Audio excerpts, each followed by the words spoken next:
আইএসএফের বিক্ষোভে রণক্ষেত্র ধর্মতলা, পুলিশের হাতে গ্রেপ্তার নওশাদ। সংশোধিত ওয়াকফ আইন সহ এসআইআর এর বিরুদ্ধে আজ ধর্মতলায় প্রতিবাদে সামিল হয়েছিল আইএসএফ। তৃণমূলেরও এই ওয়াকফ আইন থেকে শুরু করে এসআইআর এর বিরুদ্ধে প্রতিবাদ রয়েছে, তারাও রাস্তায় নামছে। কিন্তু এই রাজ্যের বুকে বিজেপির বিরুদ্ধে এই সমস্ত ইস্যু নিয়ে তৃণমূল বাদে কি আর কারো রাস্তায় নামার কোনো অধিকার নেই?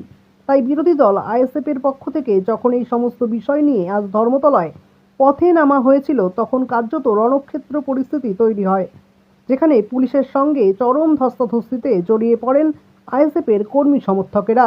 পরিস্থিতি এমন পর্যায়ে পৌঁছে গেল যে শেষ পর্যন্ত পুলিশের গাড়িতে তুলে আটক করা হলো আইএসএফ বিধায়ক নওশাদ সিদ্দিকীকে। বলা বাহুল্য, কিছুক্ষণ আগেই রীতিমতো রণক্ষেত্রের চেহারা নেয় ধর্মতলা এলাকা, যেখানে এসআইআর এবং সংশোধিত ওয়াকফ আইনের বিরুদ্ধে প্রতিবাদে নামে আইএসএফ এর কর্মী সমর্থকেরা। তবে পুলিশের বাধায় উত্তেজনাময় হয়ে ওঠে পরিস্থিতি। কর্মী সমর্থকেরা যেমন বিক্ষোভ দেখাতে শুরু করেন, ঠিক তেমনি পুলিশের সঙ্গে বচসায় জড়িয়ে পড়েন আইএসএফ বিধায়ক নওশাদ সিদ্দিকীও।